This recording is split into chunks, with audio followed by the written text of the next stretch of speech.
திருவாரூர் மாவட்டம் கோட்டூர் பிளாக்கில் வந்து பருவம் தோறி பெஞ்ச கடுமையான மழையினால் உங்களுக்கு வந்து சென்ற ஆண்டு எள் பயிர் முற்றிலும் அழிஞ்சு விட்டது.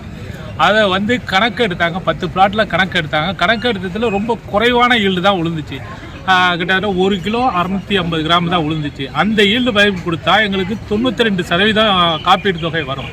ஆனால் அதுக்கு மாறாக திருத்தம் செஞ்சு எங்களுக்கு 4 கிலோ 350 கிராம்னு போட்டதுனால எங்களுக்கு வெறும் இந்த கால்குலேஷனில் நாங்கள் பார்த்துட்டோம், வெறும் 18% தான் வந்திருக்கு. இது முன்னுக்கு முரண்பாக இருக்குது. இதனால் விவசாயிகள்லாம் மன உளைச்சலில் இருக்கும். அதனால் ஏகப்பட்ட விவசாயிகள் மாவட்ட ஆட்சியரை வந்து பார்த்து மனு கொடுத்தோம்.